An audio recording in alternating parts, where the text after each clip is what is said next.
Pichincha Universal, generando noticias. Hemos invitado al exadjunto de Derechos Humanos y de la Naturaleza de la Defensoría del Pueblo, abogado especialista además en Derechos Humanos, el doctor Francisco Hurtado, para conocer su perspectiva, un poco de guía y hacer seguimiento a este caso que sin duda nos preocupó. Bienvenido, doctor Hurtado. Muchísimas gracias por la invitación. Buenas tardes. Le invito, por favor, a partir a través de estas declaraciones de doña Marcia Lema, el tema.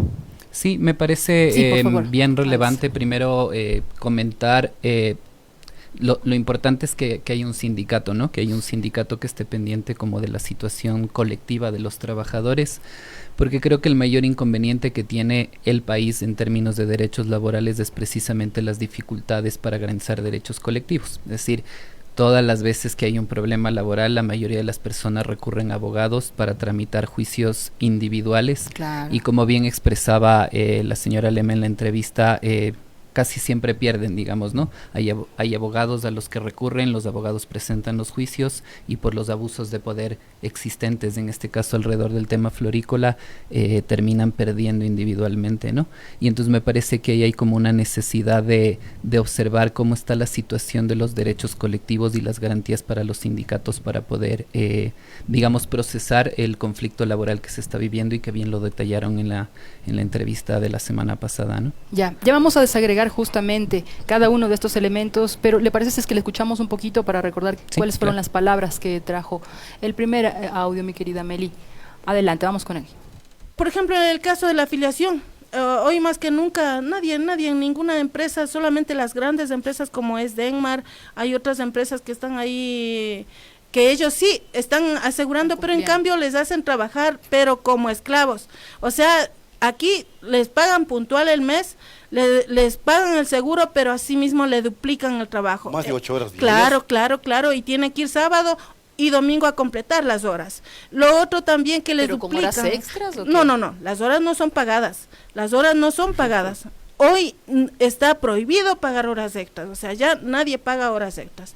El que gana horas extras, hay veces son los fumigadores. Pero igual, por ejemplo, en vez de pagarle las horas, les dan un día libre. Y no son días que verdaderamente hay veces de pronto quieren estar con la familia, sino el día que la empresa dice. Bueno, ahí entre otros, ¿no?, los reclamos que han mantenido, pero retomo la idea fuerza que usted ha dicho, doctor Hurtado, y es una cosa es estar solo y otro en sindicato. En este caso parten de una organización. Sí, y es relevante mencionar al respecto que la misma señora Lema comenta sobre el hostigamiento y las amenazas que enfrentan cada vez que deciden organizarse, ¿no? Uh-huh. Creo que una de las cosas más significativas que se tiene que empezar a trabajar por el deterioro de los derechos laborales y del posible deterioro que se avecina por la firma del tratado con el Fondo Monetario Internacional es precisamente eso, ¿no? ¿Cuál es la capacidad de la organización social sindical en este caso de afrontar este tipo de problemas? Es decir, hay como una discusión abstracta y en términos generales sobre la situación laboral, pero no se ha hecho mucho esfuerzo, digamos, en términos de ir precisando qué sucede con los trabajadores agrícolas, la mayoría mujeres, como ella bien dice, qué sucede con los trabajadores del campo en general, distinto de los trabajadores de la construcción, distinto de los trabajadores de las plataformas Cabify y Uber, por ejemplo. Entonces me parece que hay una cuestión importante, y algo que a mí me parece importante referir era que ya en el 2010 la relatora especial de Naciones Unidas sobre esclavitud moderna visitó el país y en ese momento ella visitó plantaciones de bananas, plantaciones de flores, y se entrevistó con gente que había estado vinculada al trabajo en minería. Evidentemente no es minería a gran escala, sino estas pequeñas minas artesanales o de mediana escala, donde en todos los casos encontró trabajo infantil, por ejemplo, sobreexplotación que podría estar cercano a constituir esclavitud moderna, que me parece importante referir. Es decir, hay una tradición o un acumulado de las empresas exportadoras de este país de violación a derechos laborales, y enfrente tenemos históricamente un Ministerio del Trabajo que que tiene una inspectoría del trabajo, pero con poquísimas competencias, ¿no? Cada vez que alguien viola los derechos del trabajo y son verificados por las inspecciones a lo mucho ponen una multa. Parece que los empresarios están dispuestos más a pagar multas y seguir trabajando que a cambiar realmente las condiciones de trabajo, ¿no?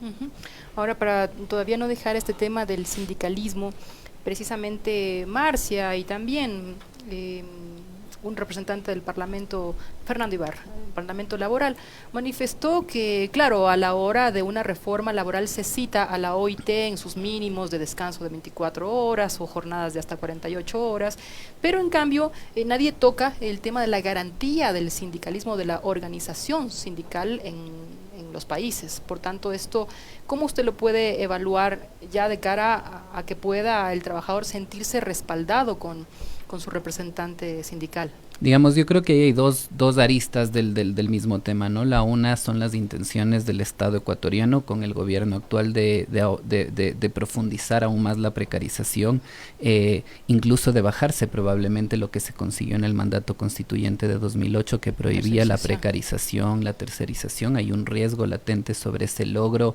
progresivo a 2008, pero por el otro lado también hay una necesidad de las organizaciones sindicales de reevaluar su trabajo. Las organizaciones sindicales en el país, digamos, tienen una tradición de conformarse a través de sindicatos por empresa. Entonces tienes el de la empresa eléctrica Quito, tienes el de, y así cada una de los distintos sectores de la industria, y no sindicatos por rama. Es decir, que todos los trabajadores agrícolas tengan unas organizaciones regionales y dentro de cada de esas organizaciones regionales aquellos que se dedican a flores, por ejemplo, aquellos que se dedican a las musáceas, del banano, el abacá, la que sea, porque eso permitiría otro tipo de negociaciones y de condiciones por los distintos trabajos que se tienen. Uno puede entender que no es lo mismo estar en una fábrica que en el campo, que trabajando en esta emisora, digamos, ¿no? En relación de dependencia, porque los horarios y las lógicas de trabajo son distintos. Se me ocurre, los comunicadores madrugan antes que todo para empezar a cubrir la cosa y eso hace que su jornada sea distinta, pero eso no puede ser el justificativo para que no se reconozcan ni horas extraordinarias ni horas suplementarias, que no se afile el seguro o que se pretenda, como suena un poco en el aire, meter 40 horas de trabajo en 3 días. Porque en 3 días para hacer 40 horas mínimamente tienes que trabajar 2 días, 12, 13 horas y el otro de 14 o 15 si no me equivoco. Entonces me parece que ahí hay una necesidad significativa, vuelvo sobre lo mismo, ¿no? De estar alertas sobre los intentos de reformas para precarizar aún más, pero algo que es significativo, el Ministerio del Trabajo y sus autoridades, desde mi punto de vista, siempre han estado vinculadas al sector productivo, al sector empresarial históricamente, y no al sector de los trabajadores, porque hace tiempo que no existen reformas progresivas en el Código del Trabajo, una que otra sí, pero no sustancialmente como para asegurar que en las actuales condiciones del trabajo en el país se hayan garantizado las condiciones en las que estas mujeres, por ejemplo, están vinculadas al trabajo de las flores, ¿no? ¿Y usted cree que la normativa del Ecuador acompaña o fortalece la organización sindical frente a escenarios de que cualquier brote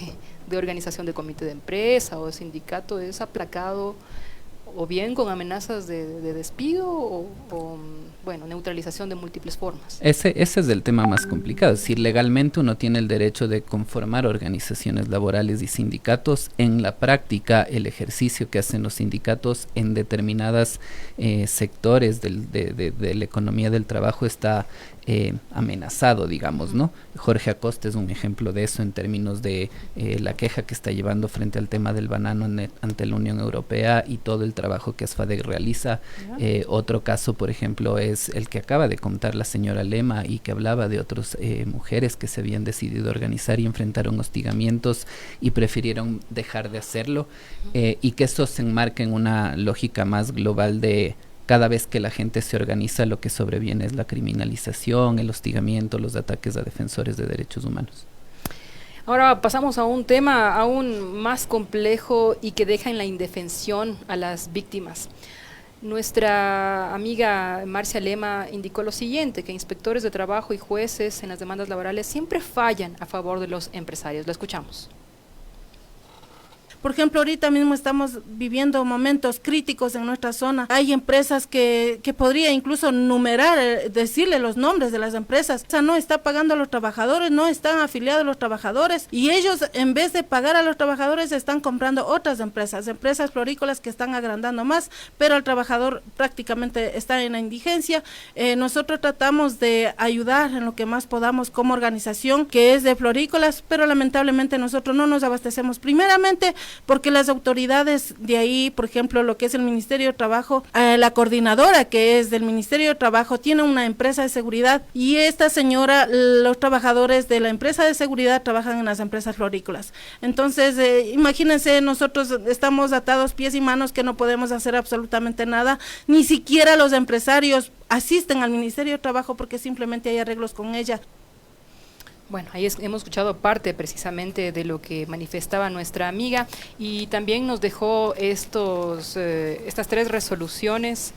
Aquí está la copia que se obtiene en causas judiciales de la función judicial de las negativas a ejercer sus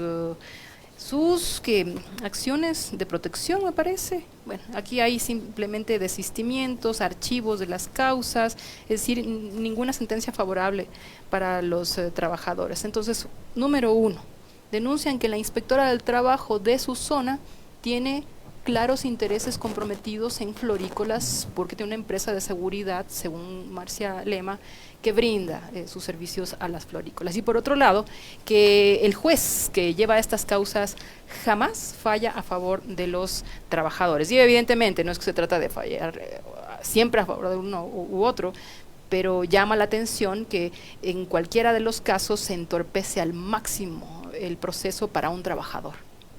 Es decir, si como la señora Lema afirma, es sistemático perder los casos laborales, digamos, con eso se completa el círculo, digamos, ¿no? Y aquí yo hago una reflexión desde la crítica en general a los derechos humanos, cuando solo, digamos, desde esta visión desde arriba, ¿no? El Estado reconoce derechos, el Estado hace las normas para garantizar esos derechos, luego el Estado viola esos derechos por acción u omisión, y luego hay que pedirle al Estado vía juicios que los garantice. Por eso hay una lógica ahí como compleja en términos, y que me parecía interesante lo que mencionaba, que estaban en este proceso de organización y conversando con otros actores para ver cómo hacer y presentar una demanda más colectiva.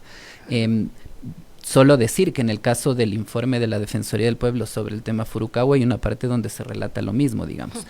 Un abogado de la empresa Furukawa pasó a ser luego inspector del trabajo de Santo Domingo y estuvo presente en las inspecciones laborales que se hacían como abogado de la empresa. Luego él fue separado por evidente corrupción. Ni siquiera eso. Corrupción. Evidente. Es decir, el abogado que va a hacer las inspecciones de esa empresa está dentro, eso es corrupción. Me parece que hay estrategias sociales, digamos, frente a la imposibilidad que se tiene de saber que hay una justicia que asimismo tiene un acumulado histórico de no fallar a favor de lo justo, sino de los empresarios en este caso, de una inspectoría del trabajo con pocas facultades y con una eficiencia absoluta. Creo que el trabajo de las organizaciones sociales para posicionar, como en este medio, como en otros, como en otras instancias del Estado, creo que es pertinente. Sé que en la entrevista le preguntaban si se había puesto denuncias en la Defensoría del Pueblo. Digamos, en el último tiempo en que yo estuve, llegaron varias denuncias sobre distintos procesos laborales, porque básicamente siempre hay una duda de si, como ya hay juicios juzgados laborales, uno no puede meter procesos de derechos humanos laborales en la Defensoría.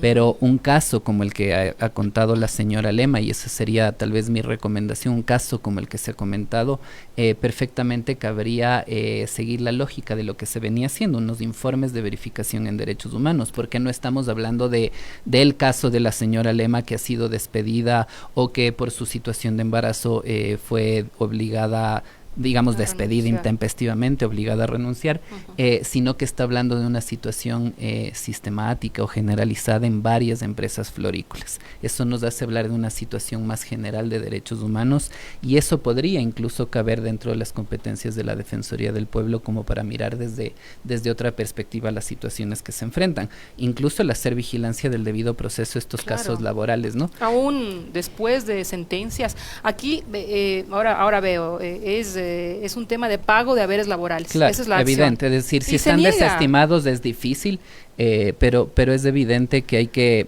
digamos que la única forma que se tiene en este momento para trascender es que la propia organización social ya existente, que eso es una ventajota, empiece a tener otras estrategias para poder ocupar la discusión pública, ¿no?, con este tema, es decir, que no quede escondido. Y ahí menciono algo que es significativo. En la última entrega que hace un medio digital sobre el tema de Furukawa, menciona la carta de la Federación de Exportadores, preocupados por el mal precedente que podría constituir el tema de Furukawa. Y entonces aquí hay una visión de ¿qué es la competitividad finalmente para estas personas? ¿Pagar poco a los trabajadores para tener más rentabilidad?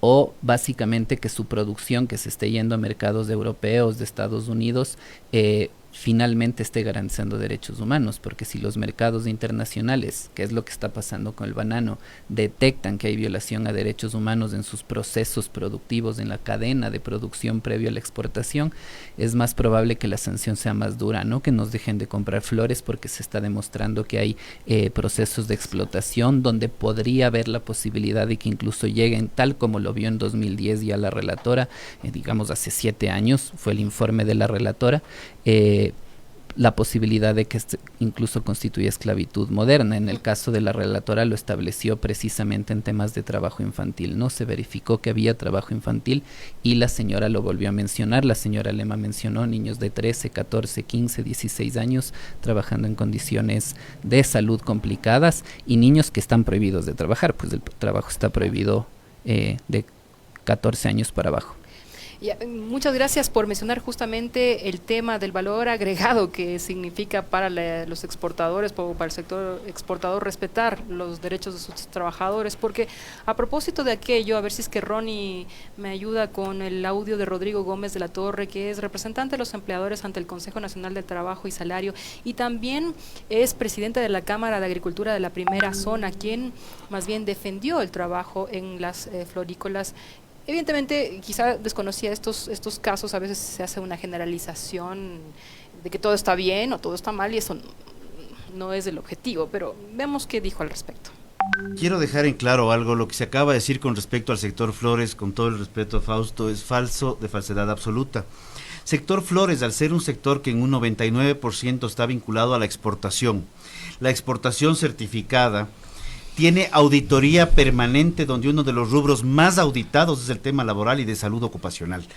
Este es un tema que no puedo dejar de mencionarlo. El sector florícola también es uno de los sectores más formales de la economía ecuatoriana. Debemos defender derechos de las grandes mayorías. Allí está.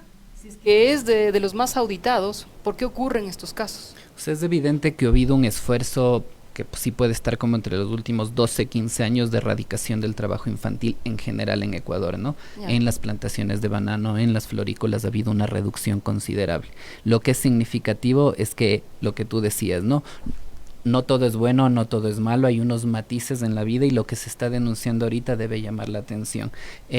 Me parece preocupante la afirmación de es absolutamente falso lo que se dice. Creo que la señora Lema ha venido y ha dado testimonio de lo que está ocurriendo y creo que ante la duda uno básicamente puede plantear como varias salidas, ¿no? Solo una cosita, sí, claro. Una precisión. Hay que decir que el contexto de estas declaraciones fue en un diálogo que tuvimos sobre derechos laborales con Rodrigo Gómez de la Torre, Fausto Dután y Fernando Ibarra. Entonces es Fausto Dután quien manifestó que existía y existe explotación laboral en las florícolas de Cayambe. Por tanto, a quien le desmentía o a quien le replicaba claro, era a Fausto Dután. Pero ahí yo digo algo, perdón. ¿No? 2002, el CLADEM, que era una organización que actualmente no existe, no sé si está activa, una organización regional sobre derechos de las mujeres, ya denunció en el 2002 respecto de Ecuador trabajo infantil y explotación laboral en las florícolas. A 2010 la relatora de Naciones Unidas lo confirma, visitó el Ecuador 15 días, estuvo en Lita, en la provincia de Imbabura, zona 1, y luego viene la señora Lema y da un testimonio, digamos, más cercano a lo que el señor Dután pudo haber visto. Lema menciona que él estuvo en la... Entonces, claro, básicamente aquí hay una necesidad. Okay, hay que constatar, pero constatémoslo y hagamos real. Sí. la Inspectoría del Trabajo realizó una inspección el 20 de noviembre del 2018 y cerró a la empresa Furukawa por lo que encontró. Es decir, fue inmediato, digamos, ¿no? Entonces, pero fue el Ministerio del Trabajo, es decir, la Inspectoría del Trabajo tiene la capacidad de llegar, de identificar y de cerrar una empresa. Pero ¿qué pasa cuando justo la inspectora del trabajo tiene conflicto de interés? O llega y todo está bien. Que ese es el problema, ¿no? Es decir, yo puedo llegar, el mismo periodista decía, nos han llevado a visitas para mirar cómo está la situación en las florícolas. La señora Lema confirma que hay empresas que sí están cumpliendo, que bueno, eso está bien. Hay empresarios que saben que la competitividad se asegura cumpliendo las normas para poder certificarse internacionalmente. El problema son los que no cumplen. Y en el problema que no cumplen es que hay personas de carne y hueso con nombres y apellidos que están trabajando y sus derechos han sido vulnerados. La respuesta que a mí me permito sugerir a los empresarios, a sus gremios, a sus cámaras, es precisamente eso. ¿Qué seguimos haciendo para erradicar? Como los compromisos que se hicieron, que se hacen en distintos foros respecto de la necesidad de eliminar las formas más atroces de trabajo, los trabajos forzados, el trabajo infantil, la explotación laboral.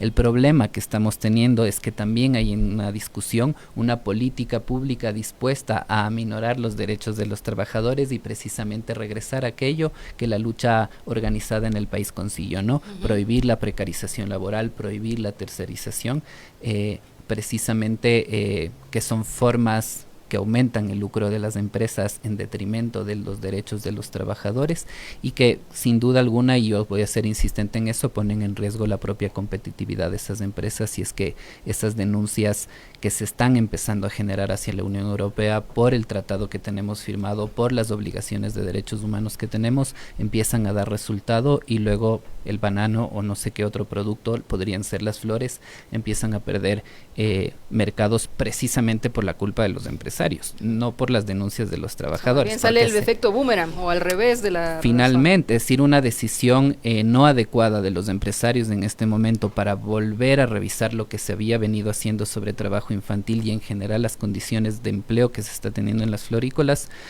creo que sería la mejor salida. Si no lo hacen, pues las vías jurisdiccionales, políticas, sociales de los sindicatos pues están a la mano y a disposición siempre. Ya, solo para retomar y cerrar este tema, lo ideal entonces sería que recopilen estas denuncias individuales que se constituyeron en rechazos, archivos, desistimientos individuales en más bien un acto colectivo que podría ir a la Defensoría. Sí, puede ir a la Defensoría, pueden volver y pedir formalmente a la Comisión de los Derechos de los Trabajadores que verifique la situación, que haga control político también, es otra de las vías adecuadas para generar como discusión política alrededor. Y también con los propios sindicatos, digamos, es decir, hay que reclamar a las organizaciones regionales de los sindicatos. Ayer la coordinadora campesina denunciaba que los dirigentes de la ACUT, esta organización reciente de trabajadores, estaba otra vez acordando con el gobierno actual para decidir por dónde. Y entonces ahí hay laborales, claro, evidente, entonces hay una cuestión necesaria de que se debe reclamar también a los sindicatos y sus siempre negociaciones y acuerdos de los máximos dirigentes con los gobernantes de turno, ¿no? Ya los empresarios que más allá del absolutismo más bien corrijan las salvedades. Sobre todo porque ellos están claros y tienen varias normas alrededor de las que corren riesgo de ser aplicadas en su contra, es decir, si se llega a demostrar casos de trabajo infantil y de esclavitud moderna, constituye delito penal. Furukawa tiene abierta una investigación precisamente por los hechos denunciados.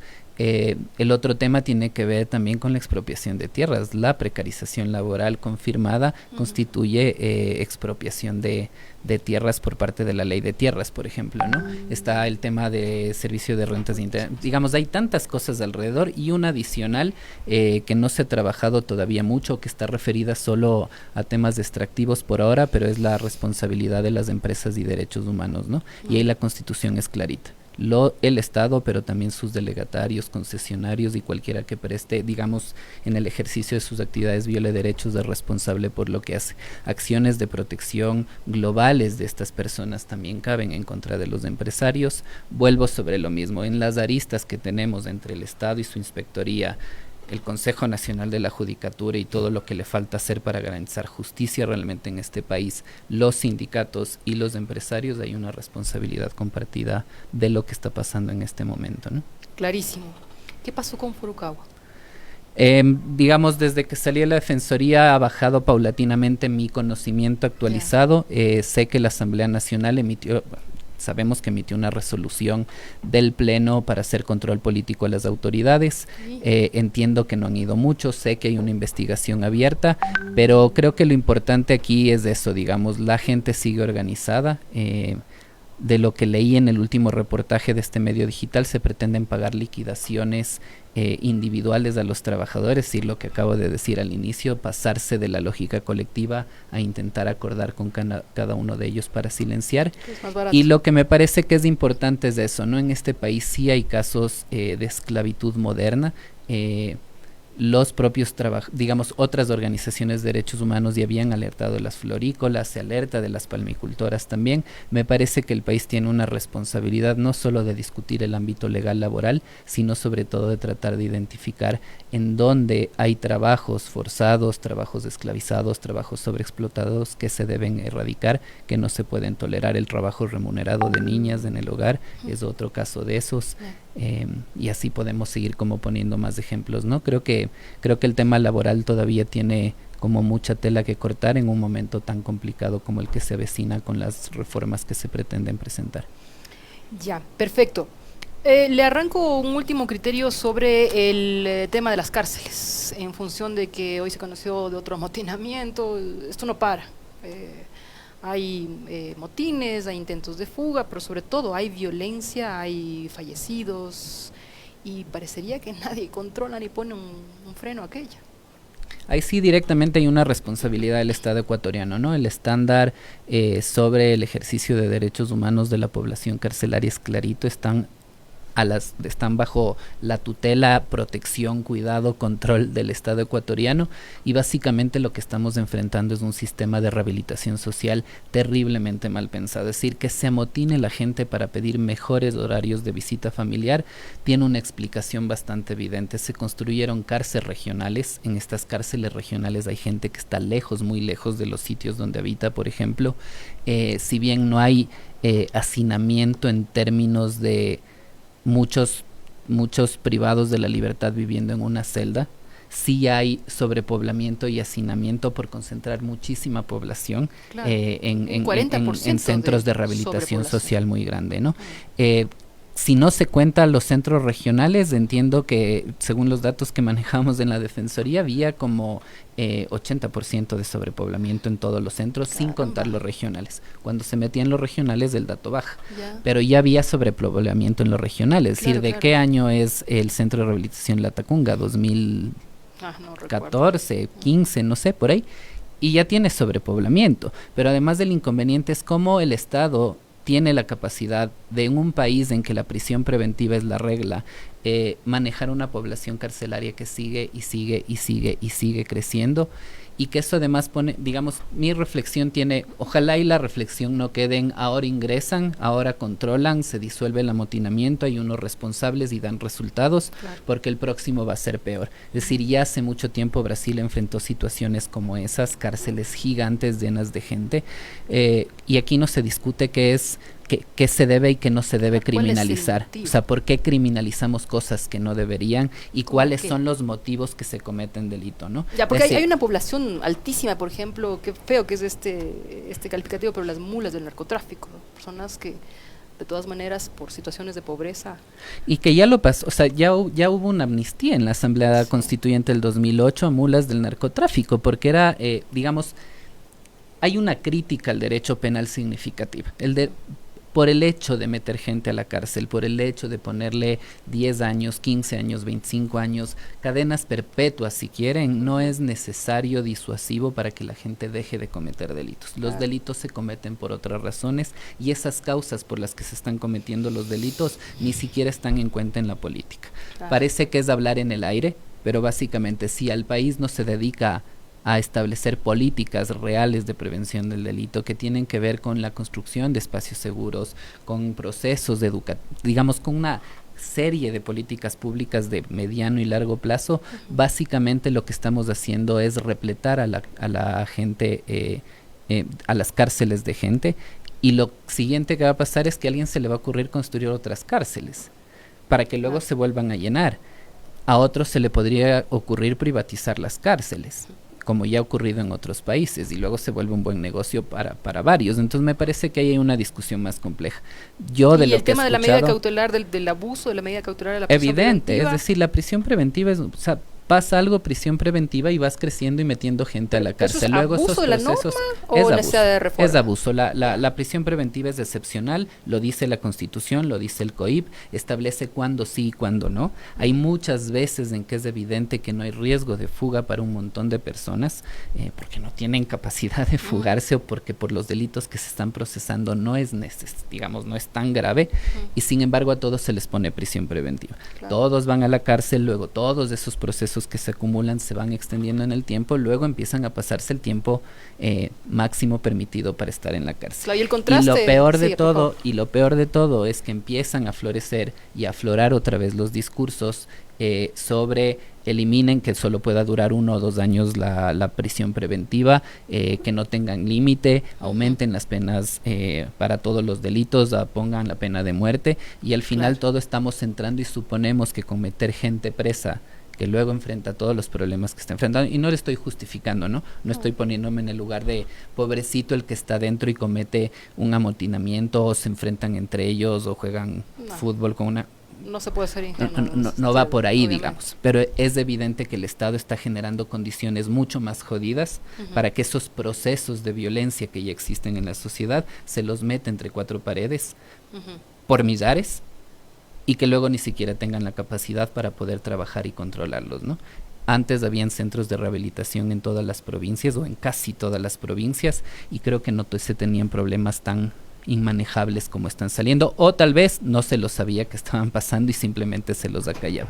Pero el mismo discurso del endurecimiento de penas, pena de muerte y demás, es el que también incluye el de limpieza social, que se ha visto, o se ha dejado ver por lo menos en líderes de opinión a lo largo de estos días, que coinciden con esta visión política. Que creo que es el tema de la reacción más fascista que puede haber frente a los problemas, ¿no? Hay problemas sociales estructurales muy jodidos, como los del derecho al trabajo, como lo de las cárceles, como la violencia contra las mujeres, contra los niños, niñas y adolescentes en escuelas y colegios, y la única respuesta que consideramos adecuada es: hay que meterles a todos presos, y a todos los delincuentes básicamente hay que matarlos. Y yo ahí solo hago una reflexión. Hay esta niña que le pregunta a su papá y le dice: papá, si matamos a todos los delincuentes, ¿quedamos solo los buenos? Y el papá le responde y dice: no, quedamos solo los asesinos. Entonces aquí hay una reflexión importante. ¿En qué queremos convertirnos? ¿En una sociedad que asesine para seguir reproduciendo la violencia, o queremos convertir sociedades que realmente se dediquen y destinen el tiempo y la política pública a trabajar por políticas de prevención del delito? Que eso no existe en el país. Si se le pregunta a la Fiscalía, al Consejo de la Judicatura, al Ministerio de Educación, a todos los responsables, a la Secretaría de Derechos Humanos, a todos los responsables, habría que ver cuántos millones de dólares se le destinan al año para prevenir delitos o para cambiar patrones, ciertos patrones que van generando violencia y demás. Muchísimas gracias. Terminó nuestro tiempo, pero creo que abundamos en reflexiones e incluso consejos para la organización sindical de los trabajadores agrícolas, ¿no? Y ojalá podamos nuevamente vernos para el tema de cárceles, en función de que también es un tema que preocupa enormemente a toda la sociedad. Muy amable, muy Gracias amable. por la invitación. Francisco Hurtado, ex adjunto de Derechos Humanos y de la Naturaleza de la Defensoría del Pueblo.